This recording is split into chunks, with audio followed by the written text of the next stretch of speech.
کو وہ جو لوگ سمجھ سکتے ہیں، جن کی لوگوں کو ضرورت ہے، تو فرمایا وہ خیانت کرے گا، اور رسول اللہ صلی اللہ علیہ وسلم فرمایا اس کے منہ میں جہنم کی لگام ڈالی جائے گی۔ اچھا اب یہاں پر دیکھیے ایک لفظ آیا یکتمون، کتم یکتمو، یہ ہے اصل میں اس کی اصل، کتم یکتم، کتمان چھپانے کو کہتے ہیں۔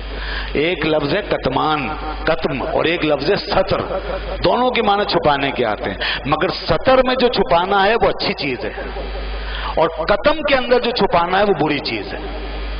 یہ فرق سمجھ لیجئے، ستر کے معنی بھی چھپانا ہے، ستر میں جو چھپانا ہے وہ اچھی بات ہے، کیوں؟ اس لیے کہ ستر میں اس چیز کو چھپایا جاتا ہے جس کو چھپانا چاہیے، اور قتم کے اندر اس چیز کو چھپایا جاتا ہے جس کو چھپانا نہیں بلکہ ظاہر کرنا چاہیے۔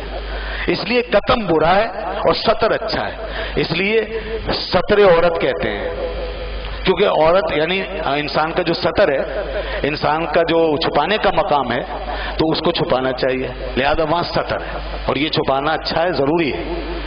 اور اسی لیے اللہ تعالیٰ کا نام ستار ہے، کتام نہیں ہے، ستار، ستار ستر سے نکلا ہے، اور ستار کے معنی چھپانے والا، بہت چھپانے والا، تو وہ کیا چھپائے گا؟ ہمارے گناہ چھپائے گا۔ گناہ ایسی چیز ہے کہ جس کو چھپانا چاہیے، اگر ہو گیا نا، ایک غلطی تو یہ ہوئی کہ گناہ ہو گیا، اور دوسری غلطی اس وقت ہوتی ہے جب آدمی اس کا اظہار کرتا ہے، تو یاد رکھیں گناہ سے بچنا بھی ضروری ہے، اور اگر ہو گیا ہے خدا نخواستہ تو پھر اس کا چھپانا بھی ضروری ہے، اس کا اعلان کرنا، اس کا اظہار کرنا، یہ گناہ پر گناہ ہے۔ جب وہ اللہ ستار ہے، چھپانے والا، تو آپ کیوں اپنے گناہ کا اعلان کرتے ہیں؟ آپ کیوں بتاتے ہیں کہ مجھ سے یہ غلطی ہو گئی، مجھ سے کم؟ اس لیے تو علماء نے کہا کہ قضاء عمری بھی لوگوں کے سامنے نہیں پڑھنی چاہیے، کیونکہ گناہ ہوا آپ سے، نماز چھوٹی، اب آپ لوگوں کے سامنے پڑھ رہے ہیں تو یہ گناہ کا اعلان ہو رہا ہے۔ تو قضاء عمری اس طرح پڑھیں کہ لوگوں کو پتہ نہ چلے، لوگوں کے سامنے بھی پڑھیں تو پتہ نہ چلے، بتائیں نہیں کسی کو۔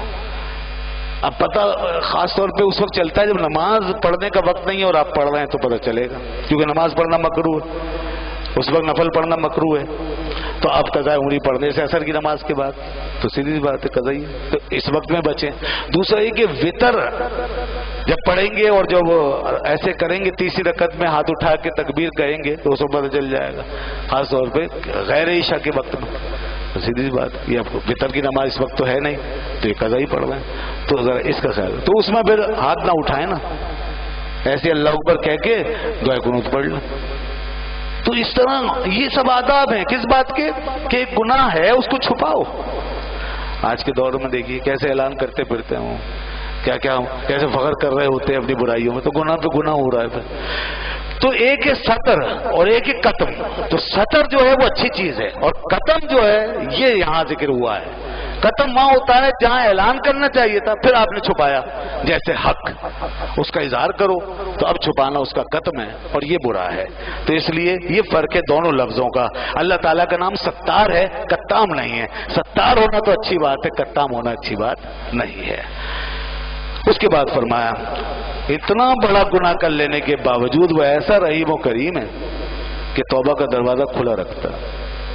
اتنا بڑا گناہ ہو گیا، لعنت ہے سب پر، ان پر جنہوں نے یہ کام کیا، فرمایا لعنت ہے ان پر اللہ کی، اور لعنت ہے سارے لعنت کرنے والوں کی، مگر پھر بھی توبہ کر لیں وہ، تو فرمایا الا الذین تابوا، مگر وہ جو توبہ کر لیں، واصلحوا، اور اصلاح کر لیں، وبینوا، اور بیان کر دیں جو کچھ انہوں نے چھپایا تھا، تو پھر کیا ہوگا؟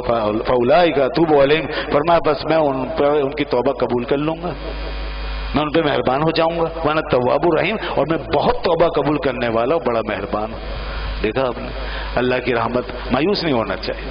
اتنی بڑی غلطی ہو گئی پھر بھی اللہ فرمایا توبہ کر لو، اور توبہ بھی اس کی صورت بھی بتا دی، توبہ بھی برائے نام نہیں، توبہ بھی صرف ظاہری نہیں، دکھانے والی توبہ نہیں، صرف منہ سے نہیں کہ توبہ توبہ نہیں، توبہ ایک پورا عمل ہے، ایک پورا چینج ہے، ایک پورا چینج ہے، اور پوری تبدیلی کا نام توبہ ہے۔ وہ یہ کہ پہلے آپ شرمندہ ہوں کہ مجھ سے غلطی ہوئی، مانے، اس کو کہتے ہیں توبہ، پھر اس کے بعد فرمایا واصلہ، پھر اصلاح کریں اپنی، کہ آئندہ نہیں کریں گے، اب اس سے الگ ہو جائیں، بالکل آئندہ نہ کرنے کا عہد کر لیں، وہ راستہ بھول جائیں، اس راستے کو چھوڑ دیں، اس صحبت سے الگ ہو جائیں، اور اس کے بعد وہ بینوا، اور پھر جو کچھ آپ نے گڑبڑ کی ہے اس کا تدارک بھی کریں، اس کا تدارک ضروری ہے۔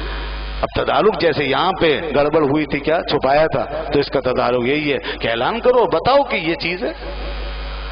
اگر کوئی اس کو نہیں بتاتا جو کیا اس نے، تو وہ لوگ تو بیچارے پھنسے رہیں گے اور گناہ اسی طرح پھیلتا رہے گا. تو اس لیے تو پوری توبہ یہ ہے کہ اعلان کر کے بتا. کتاب لکھی تھی کوئی اسلام کے منافی، خدا نہ خواستہ اسلام کے خلاف، دین کے خلاف، اعلان کریں میں اپنی اس کتاب سے برات کا اظہار کرتا ہوں، یہ میری کتاب اب نہیں ہے، جس کے پاس ہے اسے جلا دے، اس کتاب کو پھاڑ دے، میرا اس سے کوئی تعلق نہیں. یہ کرنا پڑے گا، یہ نہیں ہو سکتا. کتاب چھپ رہی ہے اور آپ نے توبہ کر لی، تو اس لیے اس کا اعلان بھی کرنا پڑے گا اللہ تعلقی کا. جیسے کہ مولانا عبد الماجد دریا بادی نے کیا، وہ اپنے کالج کی لائف میں دین اسلام کے خلاف ہو گئے تھے، مرتد ہو چکے تھے نوجوان.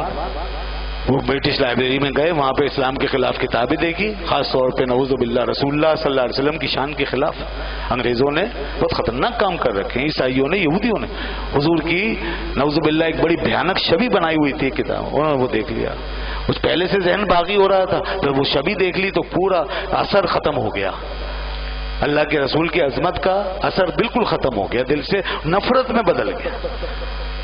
یہ تیز تھے، ذہین تھے، مطالعہ بہت تھا، ہاتھ چلتا تھا، لکھنے کی عادت تھی، لہذا پھر اسلام کے خلاف لکھنا شروع کر دی.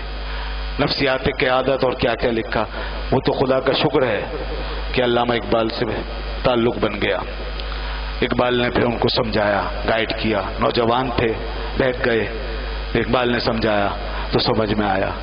تو کچھ علماء سے رابطہ ہوا تو سمجھ میں آیا. اس کے بعد دوبارہ واپس آئے، توبہ کی، کفر سے اپنے توبہ کی اور اسلام قبول کیا، اور جتنے بھی سابقہ گناہ تھے ان سے معافی مانگی اور اعلان کیا میری یہ کتاب، یہ کتاب، یہ کتاب، یہ سب جلا دینے کے قابل ہیں. جو کچھ اس میں لکھا ہے میرا اس سے کوئی تعلق نہیں. آج شاید وہ کتاب کہیں نہ ہو، مجھے بھی نظر نہیں آئی کبھی، نہ میں نے کسی سنا کہ اس کی کوئی قسم کی کتاب. ہاں پھر بعد میں جو کتابیں لکھی ان کی، انہوں نے لکھی ہیں، قرآن پہ کام کیا اور دیگر موضوعات پہ. تفسیر بھی لکھی ہے، تفسیر ماجدی، وہ چھپتی ہے، وہ موجود ہے. اسی طرح ڈاکٹر غلام جیلانی بخش، یہ منکر حدیث ہو گئے تھے اپنے مطالعے کی ابتدا میں، منکر حدیث ہو گئے تھے. انہوں نے بہت خلاف لکھا، حدیث کے خلاف لکھا، حدیث کا انکار کیا، کئی کتابیں لکھ دی. پھر بعد میں توبہ کر لیا. بعد میں انہوں نے توبہ کی اور اپنے اس نظریے سے رجوع کیا اور پھر حدیث کے معترف ہو گئے، حدیث کا اقرار کرنے لگے. پھر علماء کے خلاف بڑا انہوں نے بہت کچھ لکھا تھا، بہت مذاق اڑایا علماء دین کا، دیندار لوگوں کا، اماموں کا، مؤذنوں کا، دین پڑھانے والوں کا بہت مذاق اڑایا. یہ منکرین حدیث کا شیوا ہے.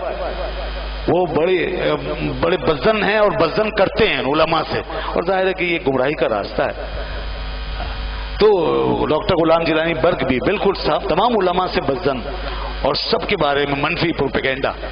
پھر اس کے بعد توبہ کی، اللہ نے انہیں توفیق دے دی، رجوع کر لیا. اور پھر انہوں نے دوسری کتابیں جو لکھی تو اس میں پھر انہی علماء اور مشائخ کی وہ تعریف کی ہے انہوں نے کہ وہ پڑھنے والی باتیں ہیں. میں کبھی انشاءاللہ حوالہ آئے گا تو میں بتاؤں گا کہ ان کے تاثرات پھر کیا تھے علماء کے بارے میں. تو وہ بات کی زندگی تھی ان کی. تو پچھلی کتابیں ان کی پھر وہ ظاہر ہے کہ وہ انہوں نے رد کر دی، مسترد کر دیا اس کو، لیکن ان کی کتابیں چھپ رہی ہیں. ڈاکٹر غلام جیلانی برگ کی وہ کتابیں بھی اب بھی چھپ رہی ہیں. اس لیے علامہ غلام رسول سعیدی صاحب نے ان کا رد کیا ہے اور انہوں نے یہی کہا ہے کہ چونکہ ویسے تو ہم نے یہ سنا ہے کہ انہوں نے توبہ کر لی، لیکن چونکہ کتاب چھپ رہی ہے اس لیے رد کرنا پڑے گا. تو رد کیا ہے ان باتوں کا جو ان کتابوں میں لکھی. تو بہرکیف یہ ضروری ہے کہ آپ نے جو غلطی کی ہے اس کا ازالہ کرنا پڑے گا. اگر اس نوعیت کی غلطی ہے تو پھر یہ کرنا ہے جیسے میں نے بتایا، وہ بیان کرو، اسے واضح کرو. اور اگر غلطی کسی کے حق میں ہے، کسی کے مالی حق ہے، کوئی کسی کا مال لوٹا ہے، کھایا ہے، پیا ہے، تو اس کا مال واپس کرنا پڑے گا. اگر غلطی کسی کی دل آزاری کی صورت میں ہے تو اس سے معافی مانگنی پڑے گی. اگر غلطی اللہ کے حق میں ہے کہ اس کا کوئی فرض چھوٹا ہے اور وہ آپ کے ذمے ہے تو فرض پورا کرنا پڑے گا. نماز ہے وہ ادا کرنی ہوگی. تو جس قسم کی بھی غلطی ہے اس کا تدارک اسی حوالے سے، اسی انداز سے ہوگا. یہ یہاں پر وہ اللہ تعالیٰ نے بیان فرما دیا، الا الذین تابوا واصلحوا وبینوا فاولئک اتوب علیہم وانا التواب الرحیم. اللہ تعالیٰ معاف فرما دے گا. اس کے بعد فرمایا ان الذین کفروا